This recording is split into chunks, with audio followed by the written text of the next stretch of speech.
Good evening, everyone. Tiki here. And BlueDragonFive.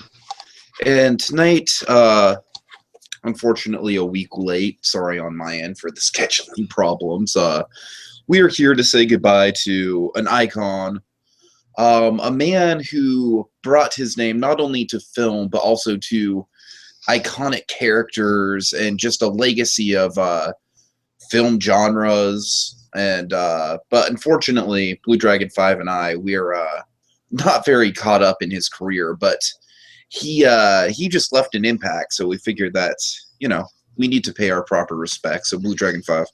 Sure. Well, to be fair, folks, I'm sure there's many other people who also are kind of in the same boat as us, because this guy has had literally a record-breaking career, because he's been in the Guinness, in like 2007, from what I heard, he's been in the Guinness Book of World Records for like most performances of any actor. I mean, that was 2007, and plus he did 15 movies after that. So that's like kind of embarrassing for me, because to me he's Saruman.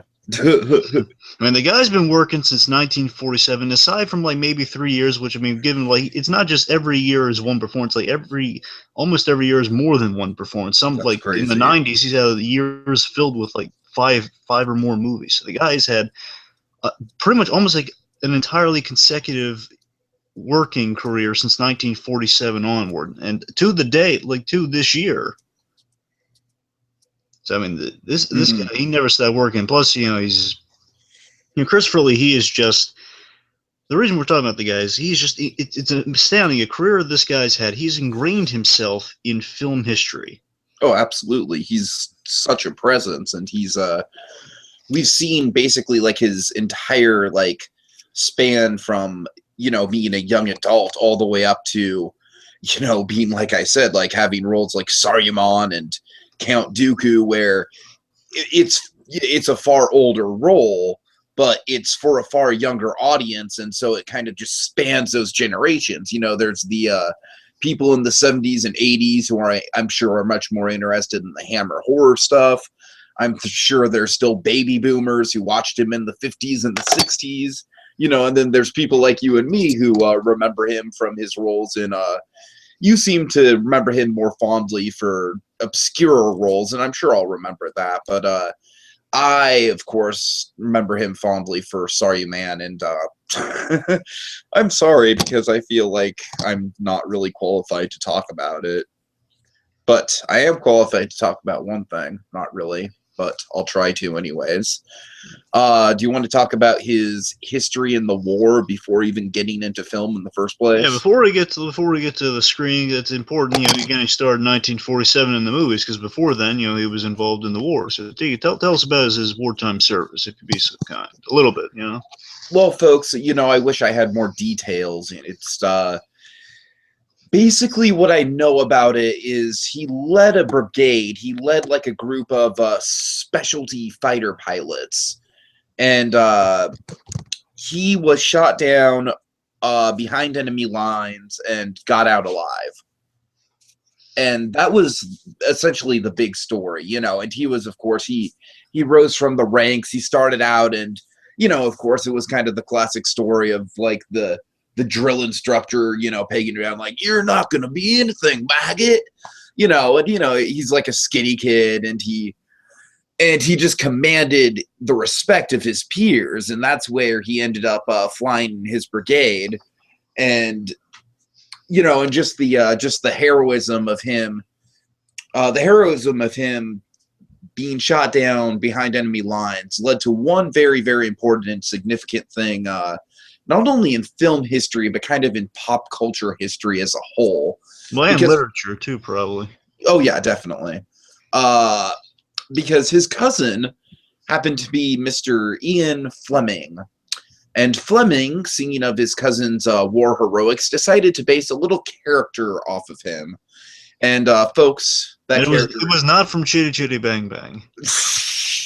No, it wasn't. No, it wasn't. That character was James Bond, 007. So, what do you think about that? I gotta tell you, when I heard that, I was amazed, and you're the one who told me that, so I was definitely you can attest to that. It was just Christopher Lee, such a long-spanning career, and he's has such a mark on cinema, and then you find out The guy is not only responsible for just being one of the most familiar faces in film, but he also created one of the best, definitely at least most iconic characters in film, but also just history, like in the pop culture too. Of just like this, the spy. The term spy is popularized by James Bond, 007, and he was the inspiration for it. Yeah, that's kind of crazy. That's just it's amazing, you know. All right, so you want to take us through some of his Hammer horror stuff? I don't know how much you know about it, but There's little things I do know about Christopher Lee. You know, he basically, when he started off in film, one of his big kind of claims to fame with kind of the reoccurring thing in his career kind of brought him to the Hammer horrors. I mean, again, he's done many works after the war, but you know, getting to the kind of where he kind of had his big stride, like his big break, if you will. I'm sure the other works he's favored a lot of his works through his career. Basically, when it came to the Hammer horror time and anything after that, even in the early stuff, his big claim to fame is that he's great at being monsters and being villains. You know, as we can just imagine with that kind of this great presence he has, and this kind of this awesome booming voice he has, and just kind of like the patience in the delivery, and like just how he kind of lingers on the juicy words. You know what I mean? I'm going to enjoy seeing you suffer. The guy invented the villain cadence. You know, it's like not a hammy villain by any stretch, but just like the class with the villain. Like the guy who's just cocky enough to think, well, there's nothing. I'm in control of this situation. There's nothing you can do to stop me. All of that there, but also you play not always bad guys. That was his big claim to fame, which brought him to the big again. This guy, Kevin Smith and Ralph Garman on Hollywood Babylon. They talked about. Christopher Lee's passing is what they do a segment called Tinseltown Stiffs, where they talk about the recently deceased Hollywood members and give them some credit. You know, big bucket of wind, to quote Kevin Smith. But essentially, what they nicknamed him kind of the Forrest Gump of Hollywood. You know, just kind of like pretty much because he met a lot of famous people through his career and everything. He's had like roles and everything, because again, James Bond, World War II service there, and the big thing he did was he re-energized the horror genre with the Hammer horror films, because he was kind of like the new Chaney and like the new Lon Chaney Jr. and Bela Lugosi of the next generation. He was, yeah, that's a great point. Yeah, a bit of Karloff in there too, mainly Lugosi, given his big role. I mean, he revitalized the classic horror movie genre into like the new 50s, kind of 50s, 60s, 70s generation. Mm-hmm. With the big roles, his first one was as Frankenstein. That was his first monster movie. It started off as like this thing called it was like Frankenstein's monster. It was one of the new versions. I can't quite recall what. It's Curse of Frankenstein. That's the one. The Curse of Frankenstein is the one where he basically kind of. I saw a clip of it. He really plays it really well. It plays like more monstrous. But the best thing he did with these horror movies, Tiki, and everyone listen, he conveyed the sadness and the emotion behind the eyes. He didn't have to say much. Again, he was a monster, especially as Frankenstein. You just read the emotion behind. And that's definitely a Karloff quality. Yes, and the best version of seeing the emotion through the eyes is I saw a clip of him as a mummy. He plays the mummy really well. That's one of my kind of favorites I've seen of the horror reel. But I love just seeing him. He's talking. Not even he's mummy. He's not really talking, but he's just looking at this woman. He looks horrified at him. You can read the sadness and the emotion in his eyes as a mummy that's kind of decaying as he's walking around. Right. It's so sad. It's like it's like the Sandman scene from Spider-Man 3, and that's the most beautiful part of that movie. You know. I won't argue with you there. Yeah. Except I think to me the most beautiful part of that movie will always be House of Pie.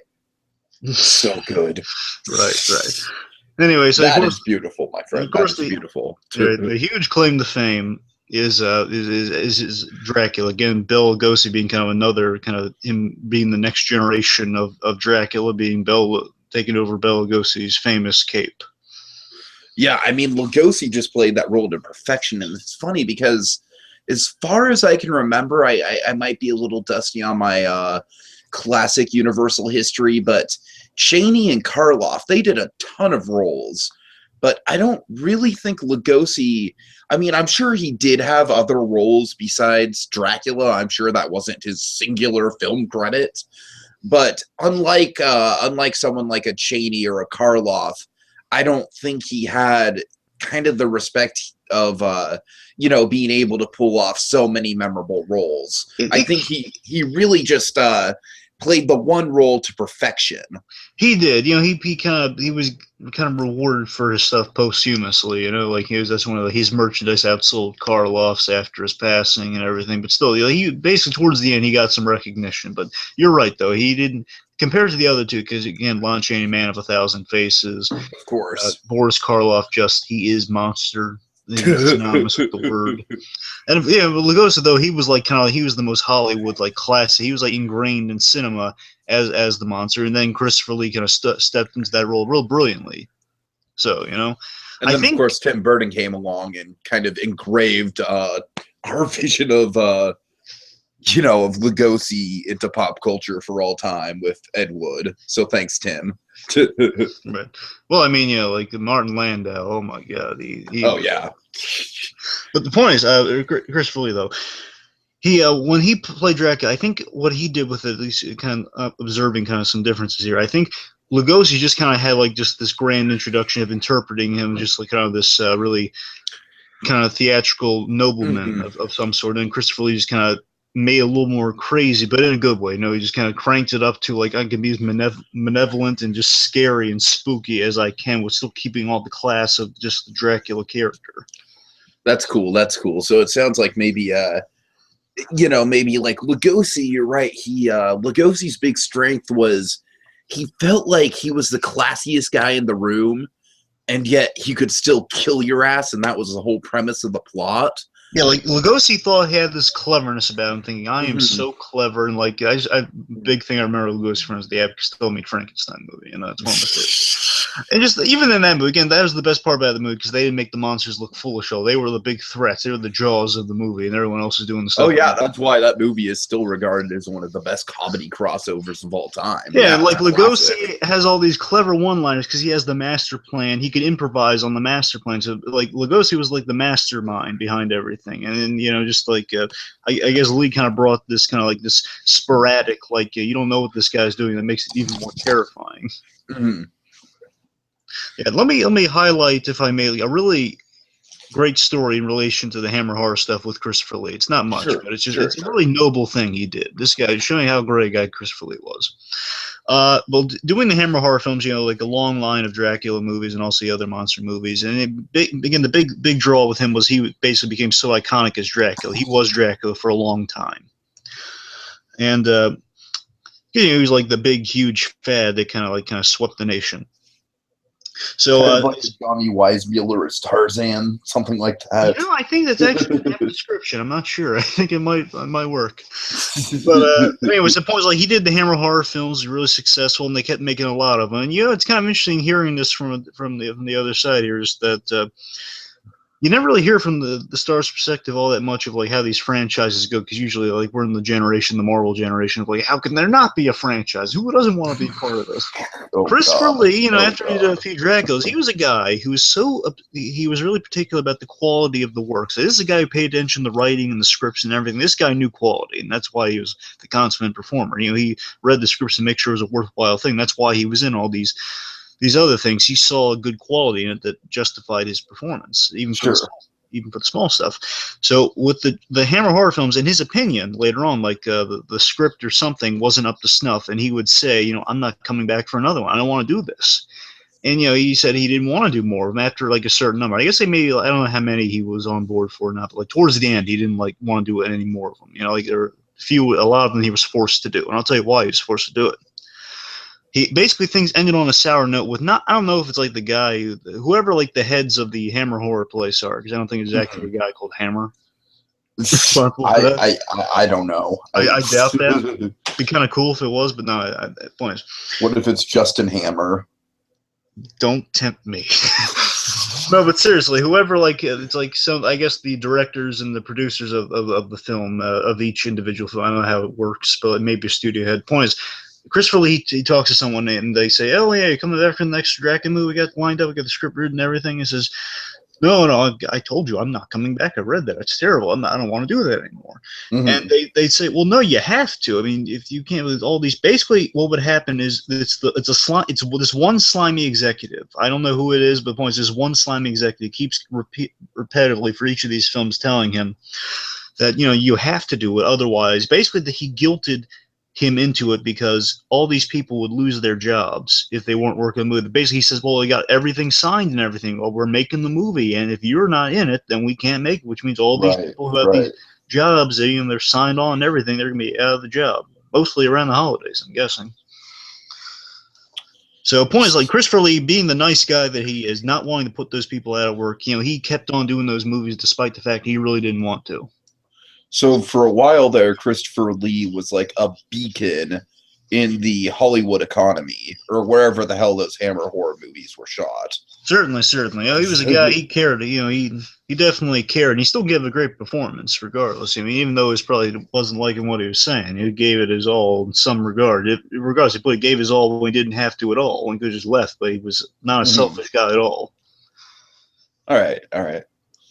Now, you mentioned you have a list of obscure things that he did. You want to get into that? Because again, Christopher Lee always delivered a good performance, even in, let's say, less than major movies. And he brought the big thing with all his performances. With I'm about to lay out for you here. He brought legitimacy and presence. That's the big thing he brought with each of these. Oh yeah, presence is the magic word for him. Which, sure. I mean, towards this era, what I'm going to lay out for you, because Tiki and I, we're not as. We feel like older souls at times. We're not older souls, so we're... No, and this kind of stuff reminds us that we're not, because we are so unequipped to talk about his career in broad strokes. Yeah, but let's just give you some biggies from our generation, or at least maybe also a little bit past our generation for some of them. Anyways, the point is, let's talk about the one big claim to fame, though. Man with the golden gun. He played... Again, so funny. He created James Bond. Now he's in a James Bond movie. So that's why I was just dumbfounded when I heard that. I'm like, oh my God, he's the man with the golden gun. He's Francesco Scaramanga. That was a Roger Moore Bond, by the way. So yeah, that's the little Bond he was contending with. The Bond. I think we could say he might be cooler than if he was Bond. But nothing against Roger Moore. No. But yeah, you're right. Like Christopher Lee would have made an amazing Bond, and he's British.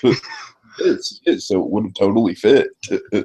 Yeah, but seriously, he brought not stirred. Seriously, Christopher Lee brought such class to that role, and of course, there's this great scene where he's like talking to Bond, and he pulls out like the golden gun, like the namesake of the movie. Just like he's like doing a witty rapport with the Roger Moore Bond. He says, just casually, just showing that he holds all the cards in the scene. Pretty much, he just pulls out the gun after having pleasantries, and at the end, now it turns serious. Pleasantries, Dylan. I'm sorry, I couldn't resist. Okay, let me get you some less than savory performance, but I mean the less than savory movie, I should say. But he gave. I've tried to avoid this movie, so I didn't really remember it that well. But he was in Captain America too. The not Winter Soldier. That would have been amazing. But God. he was in the way back in the day. The old Captain America movies. He played Miguel. Oh wow! Oh my God! I want to say it's the 70s Cap. I'm pretty sure it's the 70s Cap. I was just looking at that. I was like, oh my God, he was in a Captain America movie. Wow, that's crazy. I mean, yeah, Captain America. And he was the antagonist. He was the main antagonist too, so he counted. Yeah, I remember seeing one of the Captain America movies. I think it was the first live-action one that they did. Probably, again, there were 70s ones. I think you're thinking of the 90s one. I'm probably thinking of the 90s ones. Yeah, you're right. Yeah. The point is, there's a... But no, oh my God. Like, this makes me sad now, because he would have been an amazing addition to the MCU somehow. Yeah. Okay, okay, you want to take on a few before I pick up with some rest, or you want to hit another major one? Well, are you kind of going through the 90s still? Yeah, I'm still. Well, I guess I should continue through the 90s a little bit. Yeah, continue through the 90s, and then I can pick up on Saruman.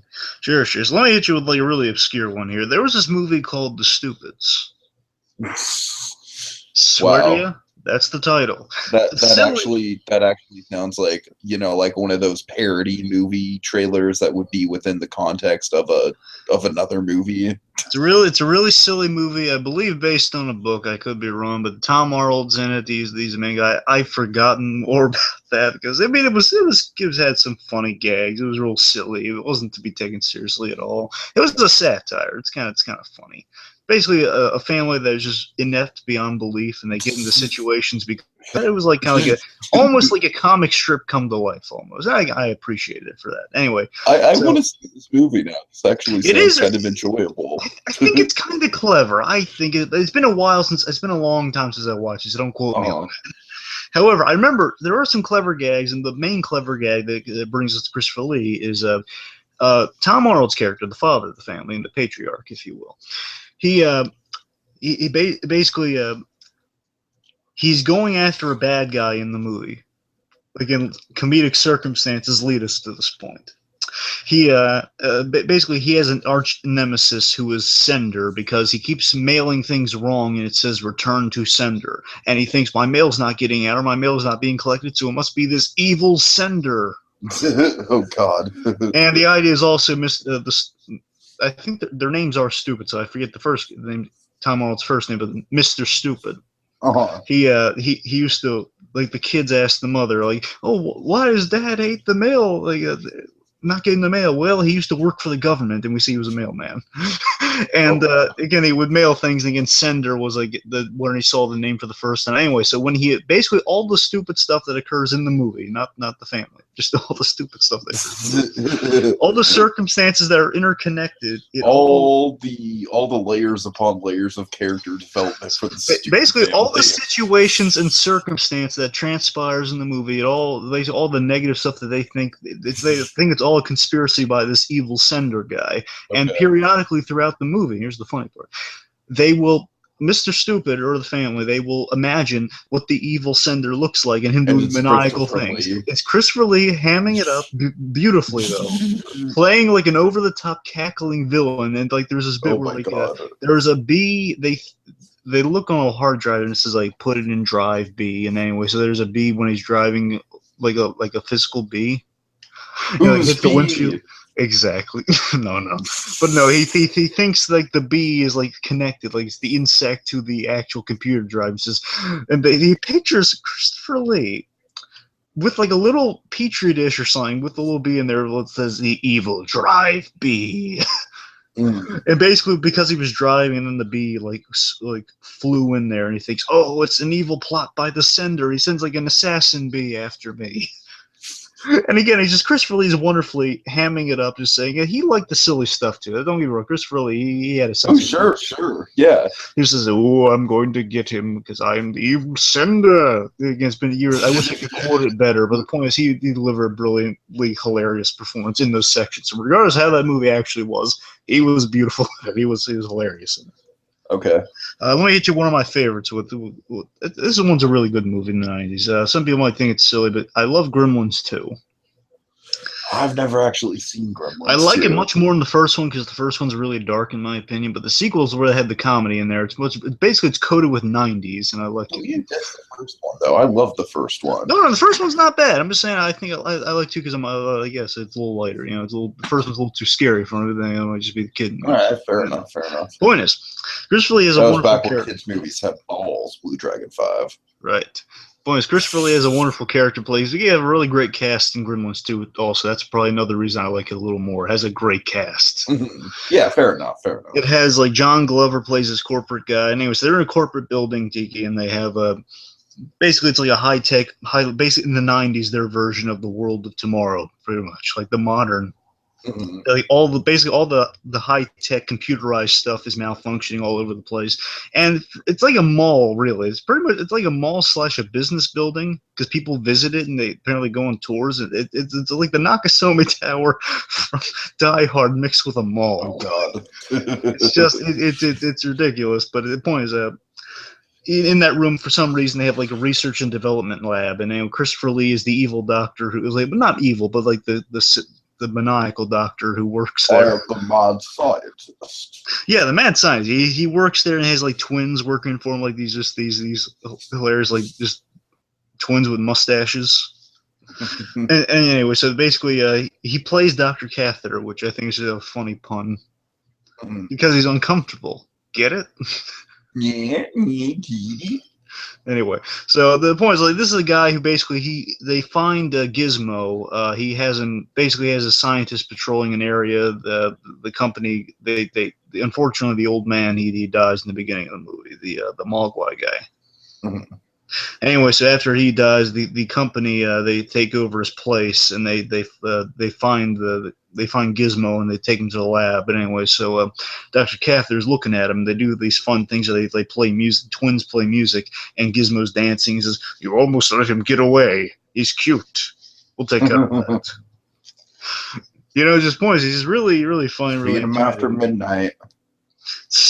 Yep, and he's. Point is, later on, when the gremlins start, they develop in the lab. They have all these formulas and all these serums, and like Dr. Catheter is a hilarious character because he just randomly collects all these chemicals and all these viruses and all these definitely harmful things that are obviously going to malfunction. Mm-hmm. Like the most harmless thing they have is sunblock. Like injectable sunblock. That's the most harmless thing they have in that place. Anyway, so like there's like a funny guy where like this woman sneezes and he says, "What? Are you sick?" She says, "A little bit of the flu." Good, I need that. Okay. And anyway, so like, when the gremlins start to appear in the lab and they're causing mischief, and basically they're drinking all these chemicals and they're mutating. Like there's a spider gremlin, there's a bat gremlin, and there's the funny one is when the one gremlin drinks the super intelligent serum. He said, "I just love it. The way he delivers this really straight line, saying, please tell me that's not the super." Like the if you know the exact terminology is like the hormone, the super intelligent hormone. Is he? Says, I hope not. Anyway, so the gremlin drinks it and he becomes Tony Randall. Tony Randall, the guy that played Felix Unger in The Odd Couple. Basically, he becomes super intelligent, and Christopher Lee is playing the absurdity of just looking at this thing. Oh my god! First of all, he also tries to approach it first like a dog before it mutates. So he's just saying, "Hello, who's a good little thing? How would you like to be deceased?" Just the way he says that. How would you like to be deceased? Before it mutates. So to his credit, it's before he mutated to his super intelligence. He's thinking, okay, maybe it doesn't work on this thing. And also, I saw some outtakes of him during this movie. It's pretty funny too. Like him, there's like a bull on set. He's just pointing out, and there's a bull. There's a bull. A bull is in the building. Yes, it's like the bull is just like basically no one's wrangling the bull. And he's looking over his brakes, because thinking that look, there's a bull. Because he basically approaches like the main character, like Zachary Gilligan's Zachary. I forget the kid's last name.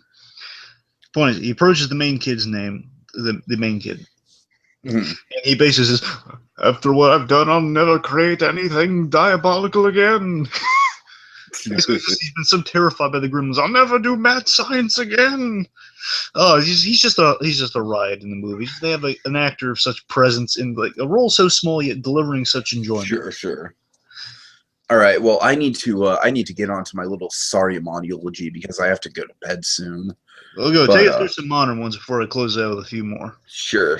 So, of course, folks, my whole big experience with Christopher Lee was not only in the Lord of the Rings films. Of course, that really is kind of the first place that I discovered him when I was about, I'd say 11 years old, or probably 12 years old probably 11 when Fellowship first came out. And, him as Saruman, I'd read the books beforehand, and it was one of those kind of like J.K. Simmons's J. Jonah Jameson kind of things. Like, he was exactly what I pictured that character to be. And so I just got really into the actor. And what I remember more about Christopher Lee, probably more than any other film role he ever did, was I remember how enthusiastic he was on the appendices of the Lord of the Rings expanded editions, which if you guys know, the expanded editions were, you know, they had 2 discs worth of movie and then 2 discs worth of documentary. So it was essentially like a big 6-hour documentary if you put together the 2 appendices disc of each of the volumes. And Christopher Lee was on it a lot. And the reason Christopher Lee was on it a lot was because out of anyone in the cast, and there were, you know, granted, of course, everyone in that cast to a certain extent was a Tolkien fan. Peter Jackson actually admits that while he does love the book, he was very inspired by the Ralph Bakshi movie as well, which I think is kind of funny. But, you know, Viggo Mortensen is a big fan of the book, but Christopher Lee is like a diehard Tolkien fan. Like, he is just I mean, for lack of a better term, he is just a Tolkien geek. And so just seeing this guy just be so passionate about, you know, like, well, you know, I love these books all my life, and I read them 3 or 4 times a year. And now to finally get a chance to be in a live-action Lord of the Rings movie in a prominent role such as Saruman, you know, he's like genuinely touched. It really did feel like not only was it kind of the capper, like one of the most memorable, like, post-Dracula roles that he ever had, but it was also a role that he was able to definitely connect with not only a younger generation, but also the generation that grew up reading the books. And so it really did kind of like put into terms, you know, his entire career in a way, that role. And I just, like I said, I just have such fond memories just watching those hours upon hours upon hours of the appendices discs and just hearing his fondness for all the shooting locations and, you know, all the costumes and all the legitimacy of the production that Peter Jackson was putting forth. And you know what? I know that he was shoved into the Hobbit movies, but god darn it, I still appreciate that, because in retrospect, I'm glad that we got to see him as Saruman again. And I feel like he had a good time playing the character again.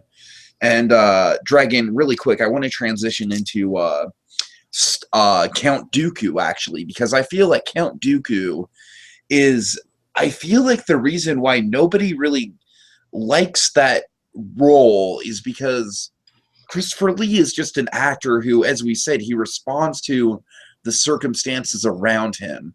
And I really feel like he was disillusioned by George Lucas and by the all the blue screens and the lack of location shooting and everything like that. Lucas isn't exactly an actor's director. Of course not. Don't get me wrong, he's a nice guy. Don't get me wrong, but he's a guy. If you ever listen to Star Wars, like either Red Letter Media's thing on Star Wars or like the behind the scenes features or anything, you'll see that, you know, he just pretty much is faster, more intense. But that's more like the classic cinema. That one's not even a problem. I mean, the big problem is like he would like rewrite stuff on the fly and give the actors and be kind of just sitting in his chairs waiting for them to see if they could make it roll or not. He'd rewrite things on the spot. That was the main problem. Yeah, so I really feel like Christopher Lee, like, I bet, you know, of course, when he got the call, like Star Wars, he was like, oh, I've always wanted to be. I'm sorry. For some reason, when I do Christopher Lee, it sounds like I'm doing Daniel Plainview, and it's bothering me. But, you know, he's like, well, you know, I'd always wanted to be in a George Lucas production. And I could see that being like, you know, he'd be stoked about it. I think he was thinking of Irving Kershner. I'll bet you he was thinking of Irving Kershner. Right. Because he gets there and there's just like all this blue screen nonsense and the sets aren't even there, you know, and so, I don't know. What do you think about? Do you have any thoughts about either Saruman or Count Dooku? Sure. One question about Saruman. I just want you to confirm something for me. So you're much more well versed on Lord of the Rings than I. Sure. Didn't he take over the role for someone? Wasn't that a big thing, or like there's something? No, the big thing was that Viggo Mortensen took over a role. I forget who was going to play Aragorn, but it wasn't going to be Viggo Mortensen. Viggo Mortensen was the last minute. Because I remember, like, someone passed away during the production, and I thought someone did take over for someone. Sure, I'm not. I saw Lord of the Rings documentary on one of the bonus discs, and there countless numbers of bonus discs. So I'm not sure which one, but yeah. Oh, there's so many bonus discs. The point is, like, for me, I'm sorry, folks. For me, it all kind of runs together, guys in robes, and I can't keep track of which one's which. Well, I mean, honestly, to me, I feel the same way about Game of Thrones. So, you know. The point is, like, I could have sworn there was like a thing where Ian McDermott took over someone or something like that, or if maybe I thought Christopher Lee might factor in because I thought it was like a mixture of two actors, like Christopher Lee was like the voice or something of someone. Oh no, I don't know. John Rhys Davies was the voice of Treebeard and also the voice of Gimli. Or, I'm sorry, also played Gimli. Oh, never mind. I'm totally thinking of something else. Point is, I don't have anything to say about Lord of the Rings. Let me talk about Star Wars real quick. Just you know, Count Dooku is just kind of like you know, not a lot of characterization there, but again, he really brings it because this is a guy who has to have to believe contend with Yoda. I mean, whether Yoda should actually be using a lightsaber or not, but still, points it's a guy contending with that Yoda. Was like one of the few moments of actual energy in that whole movie, so I'll go ahead and defend it. I mean, I hate that movie overall, but Yeah. Don't get me wrong. I mean, just Yoda with a with a lightsaber, it's cool, but when you really think about it, yeah, he wouldn't really use a lightsaber, would he? I mean, no. I mean, people were kind of expecting him to just be like throwing X-wings around and shit with his mind, you know? Right. But seriously, you know, just you know, Count Dooku, he always had this great presence, man. That's why he kind of stuck around all the prequel stuff, even like the Clone Wars, because you know Christopher Lee he did the first one, like the tie-in movie, but then the rest of the series was done by Corey Burton, who's also a really good fill-in for. Well, we talked about Corey Burton before in our Voices of Disneyland podcast. Certainly, we could go on, but seriously, his performance of Count Dooku though, it was always kind of cool, and he was like kind of the idea was he was the proto Darth Vader. That was the idea with Count Dooku, and I think he brought the presence for that definitely. Well, I mean, yeah, but he's Christopher Lee, so of course he's going to have the presence for it. I just don't think it was really. I have heard that in the Clone Wars TV show he gets a lot more developed, but that's kind of the problem with a lot of prequel stuff is that the ideas in paper are really good, but the execution on the screen is. But this isn't a Star Wars discussion. So. Sure, but the last thing I just he had a really cool death in Star Wars though. That's kind of one of the big reasons that character will always be remembered. You know, like the whole if you're gonna go out and you're gonna be kind of ushering. Remember, he had his death was very ceremonial in a way because you know it was kind of the hey, you're filling in for this guy, kid. You're becoming the new Darth Vader. You're going to be even better than Count Dooku. But you're filling in awesome shoes, awesome deep-voiced, cool shoes. Oh, God. So seriously, I mean, Count Dooku was a good prototype for a Darth Vader. I mean, it would have been nice if he got more cool stuff to do, but, you know, when he was there, he was pretty intimidating. Plus, the idea... Remember, he was also the idea of the Fallen Jedi, too, so he was really kind of a prototype. Right. Anyway, so let me hit you with a few last quick ones here. Yeah, really. Quick. He was in Corpse Bride. You know, he worked with Tim Burton for a while, and he worked with Tim Burton on several things. Yeah, he did, and he was the pastor in Corpse Bride, who always was really kind of funny too, because he was always mad at Johnny Depp's character, the Victor, for screwing up the ceremony. This boy doesn't want to get married. And when I want to say it's Victoria, the main girl in the movie. Yeah, Victoria. Yeah. When she does the logical thing that we never would expect characters do in movies, she goes to someone and tells him, "Listen, Victor, he's being taken by this corpse bride. We gotta get some help." And this pastor says, "This girl's gone insane. She needs an exorcism, something." And you know, just him bringing like this great presence, and like the whole chapel gets taken over. "Go back, demons!" And just says, "Was that any way to treat your guest?" You know, it's just really funny, really official, really just kind of Christopher Lee having a good time, I can imagine. Sure. The most recent thing I saw him in was this documentary. He did like a really long documentary. He didn't do it, but I mean he was the voice for it, and he did a really good job. Necessary Evil. Okay. It was a DC documentary talking about the villains of the DC universe. Interesting. So, I mean, you know, it was I'm just saying he did, you know, a good narrating voice. You know, did a good job for that. But let me talk about the big thing. My favorite role of Christopher Lee ever done. This is going to sound a little silly. Again, he's had a long, illustrious career. We're not doing justice. We're just doing like a 10% of it right now. So, are you saying that this is your all-time favorite Christopher Lee performance? I gotta tell you, I'm just saying in terms of performance. In terms of performance, this actually might be. I've been mulling it over. I mean, I like the other ones. Don't get me wrong. I really do. And again, had I had more time watching a lot more, especially I'm sure the stuff we're not talking about, Of course, I love those yeah. even more. I'm just saying, at the moment, this is my most nostalgic. Okay, let's just say this is my most nostalgic and probably one of my the subtlest, my favorite subtle performance by Christopher Lee. Okay. I loved him in Charlie and the Chocolate Factory. I can just hear very, from the comments. Folks, I mean that very sincerely, and let me explain. Explain. I'm not going to go into a whole thing about the movie. Okay, that's up in the air whether you like it or not. The point is, I'll take Gene Wilder, Willy Wonka and the Chocolate Factory, or Charlie and the Chocolate Factory any day. However, I love Christopher Lee in this movie. One, I believe he's the narrator, if I'm not mistaken. Which is yeah. And two, what I love more so, I love him as Wonka's father, Dr. Wilbur Wonka. First of all, I think it's kind of a clever idea to make Wonka's father a dentist, but again, we're not going to get into that too much. But I love he plays this really kind of cold dentist that has this Burton-y. It's like, what if Tim Burton did what's one with the dentist though? Is it Little Shop of Horrors? Yeah. Little Shop of Horrors, but Burtonized, but did like in a grounded movie. And that's kind of what you got for the Christopher Lee kind of dentist. This kind of this guy who, like, you get a sense he loves his son, but he's really caught up in his profession. I think I'm astounded by how well Christopher Lee plays the subtlety of this character in these moments.